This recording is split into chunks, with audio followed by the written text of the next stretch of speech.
Again, Vlad Koszkowski from Ipswich in the UK, and my second talk today is about pediatric anesthesia. As you will be aware, it's not a huge amount of time, so what are we going to talk about in these 30 minutes? We're going to talk about some definitions, and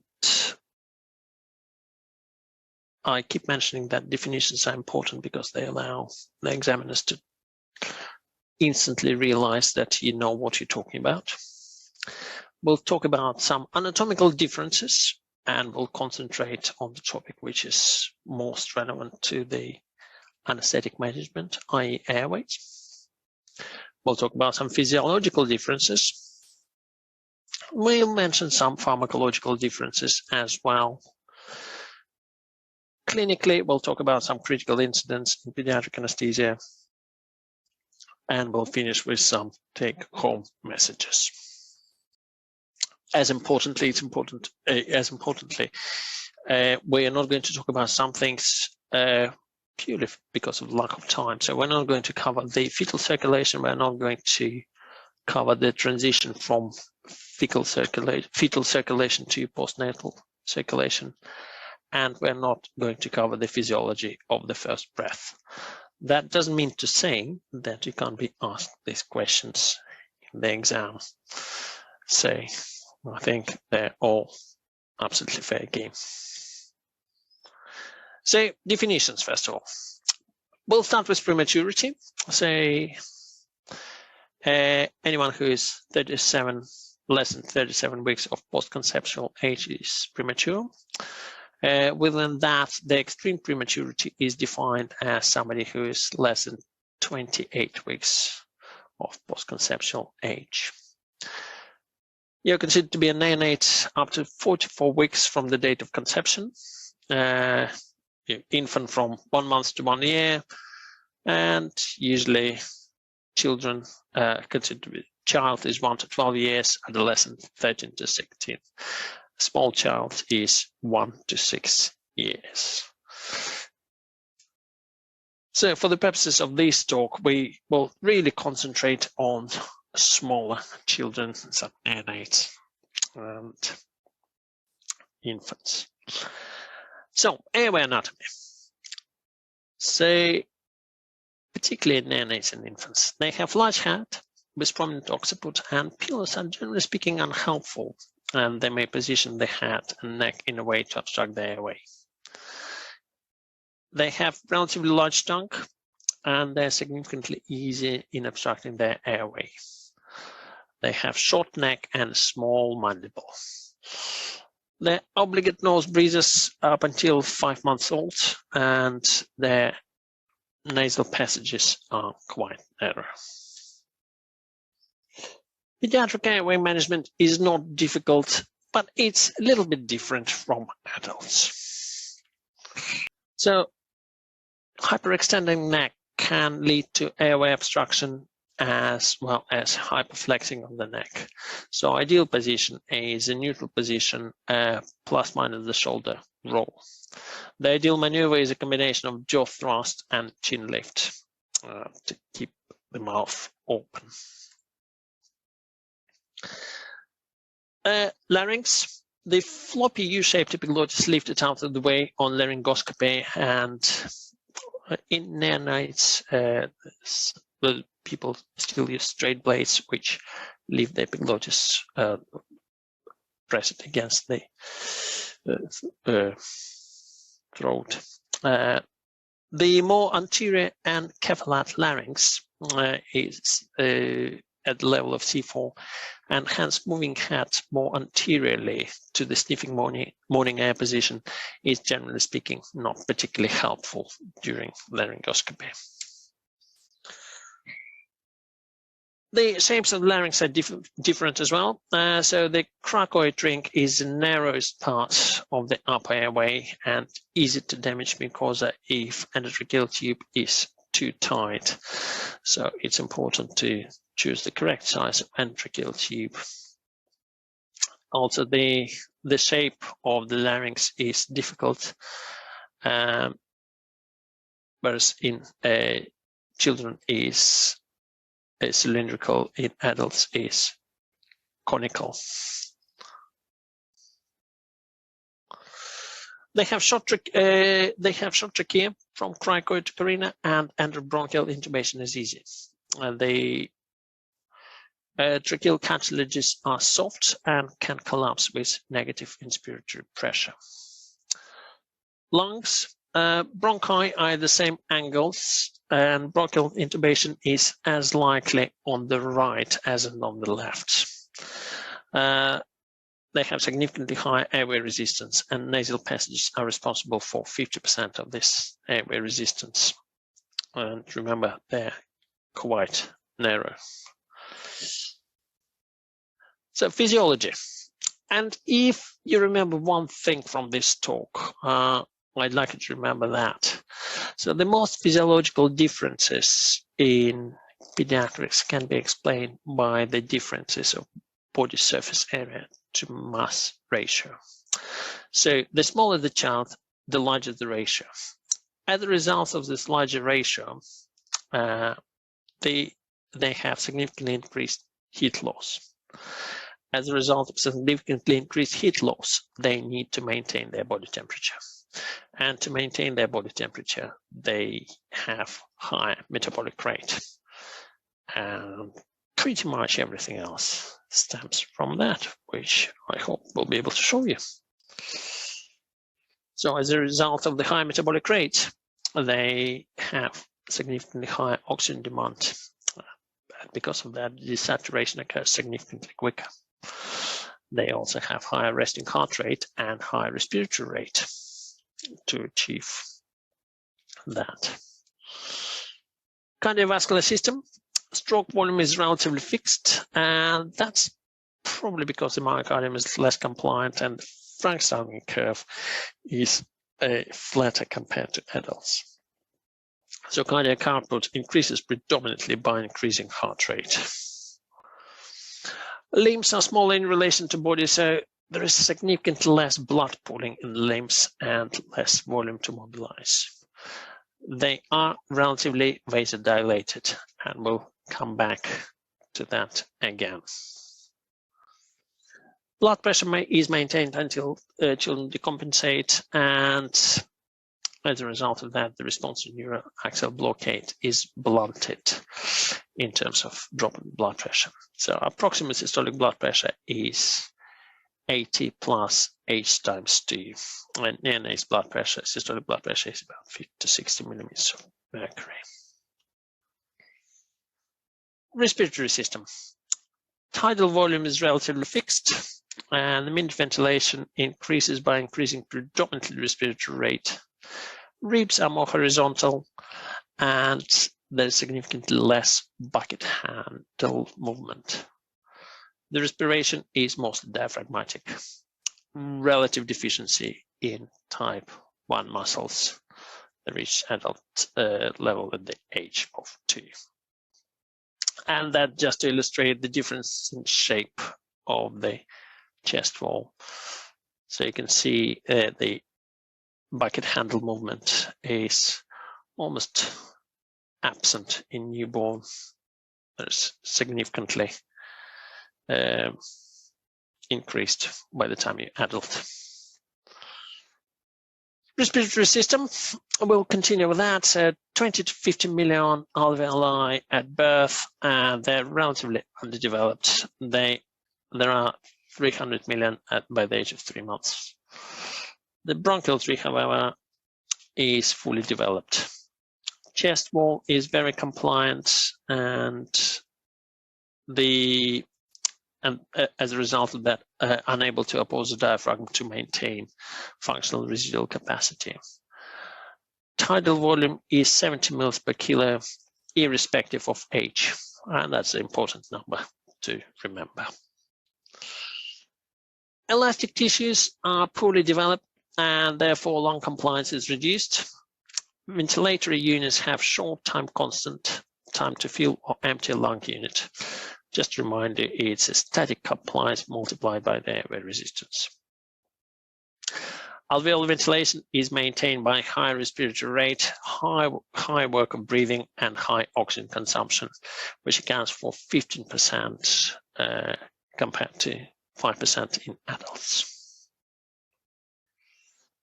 Closing capacity continues to exceed functional residual capacity after the age of 6, and that has obvious implications for pre-oxygenation and so-called oxygen reserve.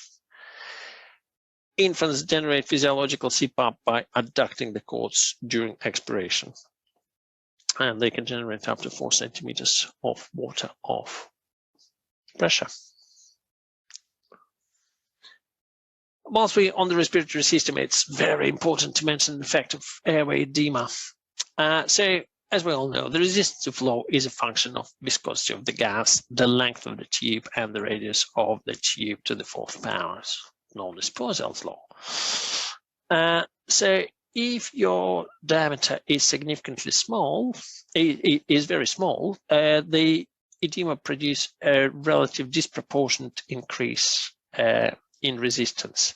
So to illustrate that, on the left you have normal airway diameter 4 millimeters in infant, 8 millimeters in adult. If your airway diameter decreases by 1 millimeter because of the edema in infant, your resistance increases 16-fold compared to only 3-fold in adults. And that could be very, very significant. Oxygen consumption is 7 mL per kilo per minute, which is twice the number for adults. Cardiac output is 200 mL per kilo, which is again twice the number for adults. And blood volume is 80 mL per kilo at 10, 75 at the age of 2. Hemoglobin concentration is 160 to 180. 80% of it is hemoglobin F at term and 100 grams per liter at 3 months. And it's gradually reaches 120, 140 at the age of 1. Nervous system has relative autonomic disbalance. Parasympathetic system is fully developed at birth and because it's phylogenetically older, whereas sympathetic system continues to mature. And that has very important implications. So it's much more susceptible to vagal stimulation, for example, bradycardia and laryngospasm. It importantly has less pre-existing vasoconstriction, and because you're not vasoconstricted, you do not vasodilate that much after the neuroaxial blockade. You also don't reduce your peripheral vascular resistance to the same extent when you deal with intravenous anesthetic agents like propofol, which decrease your systemic vascular resistance quite significantly. Nervous system, blood-brain barrier is immature. It has increased sensitivity to opiates and other neurodepressants, and it probably reaches the adult state by the age of 6 months. Temperature control, again, going back to body surface to mass ratio, increased heat loss, has rapid onset of hypothermia. Children produce no shivering until they're 3 months old. And they use brown fat instead, which constitutes up to 6% of total body fat.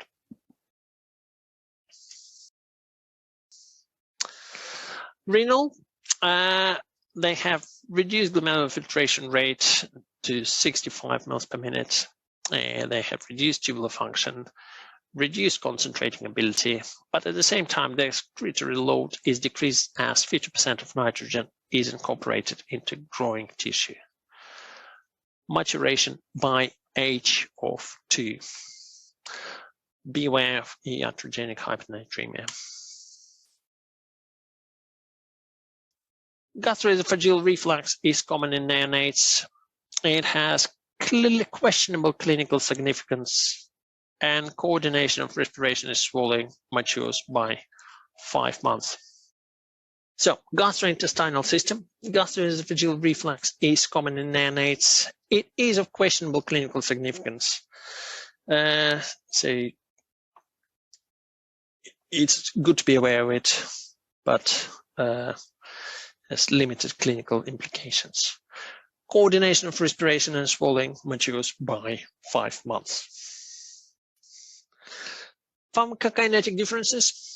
Total body water is proportionately higher, and therefore higher volume distribution of water-soluble drugs. Fat content is respectively lower. So lipid-soluble drugs dependent on distribution have prolonged effect. They also have lower protein binding, and phase 2 conjugation reactions are immature. So let's look, now that we've armed with all the knowledge, physiological and pharmacological differences, let's look at the perioperative critical events in children. And we briefly look at big three. And the big three are hypoxia, laryngospasm, and bradycardia. And you will see that they all sort of tied together quite nicely. So, hypoxia, why does it happen? It happens, or why children are more susceptible to it? Because of the increased risk of work of breathing, because of the small functional residual capacity and low intrapulmonary oxygen reserve. They also have higher basal metabolic rate, and they are dependent on the diaphragm for breathing. Direct causes of hypoxia, and that's what I mean by tying them all together. Laryngospasm is one of the big ones. Bag and mask ventilation difficulties, multiple intubation attempts, reduced diaphragmatic compliance from stomach inflation, and endobronchial intubation. So quite a few things we can do that can make it worse. Laryngospasm, mostly because of a hypersympathetic tone, inadequate anesthesia, and it's more common in induction and emergence, and vaguely stimulating procedures like laryngoscopy or extubation. Because it's a pre-exam course, it's important to remember the reflex arc of laryngospasm. So afferent is internal branch of superior laryngeal nerve and pharyngeal branch, both vagus, but also tracheobronchial tree and abdominal viscera, again vagus. The efferent, the recurrent laryngeal nerve, which adducts the cords. They say in the books, or in some books, that it's self-limiting mostly, and prolonged hypoxia and hypercapnia abolish the reflex. I would argue that it will take a very, very brave anesthetist to wait for hypoxia and hypercapnia to abolish the laryngospasm. In pediatric practice, its incidence varies between 0.5 and 2%, and the younger the child, the higher the incidence. Half of them happen on emergence from anesthesia, quarter on maintenance, and quarter on induction. It's important to remember that this virtually doesn't happen when the child is fully awake or deeply anesthetized. Particularly high risk is the airway operations, and the most common one, obviously, in pediatric practice is tonsillectomy. And therefore, it creates a continuous debate about awake versus deep extubation versus flexible LMA for tonsillectomies. It's also important to distinguish between complete and incomplete laryngospasm, because the treatment is also slightly different. And going to treatment. So what we're talking about here is incomplete laryngospasm, because complete laryngospasm requires immediate actions. So CPAP with 100% oxygen, deep in anesthesia, and use sucks, and remember the high dose because it's a water-soluble drug. May and almost certainly will worsen bradycardia, so due to hypoxia and increased vagal output. So have atropine ready. And indeed, you don't start your pediatric list without your sucks, without your atropine, and without your spare propofol. Bradycardia is the third one. And again, it's because of the higher parasympathetic tone, most likely during vaguely stimulating procedures. And again, the examples would be laryngoscopy, extubations, with surgery. Most dangerous and most common cause is hypoxia. Repeated succinylcholine doses, but also a single dose, also produce bradycardia, and that's important to remember because they affect SA node, muscarinic receptors on SA node. Now the big three is the 3 drugs without which you don't start your pediatric list. And here's doses. So there's succinylcholine, 2 milligrams per kilogram, and atropine, 20 mics per kilogram, and propofol, or the spare, 2 to 4 milligrams per kilogram, i.e. induction dose. To conclude, we have looked briefly at the pediatric airway anatomy. We looked at some physiological differences and their relevance to anesthesia. We mentioned some critical incidents which you can encounter, and I very much hope it will lead to better understanding and safer practice in the field of pediatric anesthesia. And there are some references. Thank you very much indeed.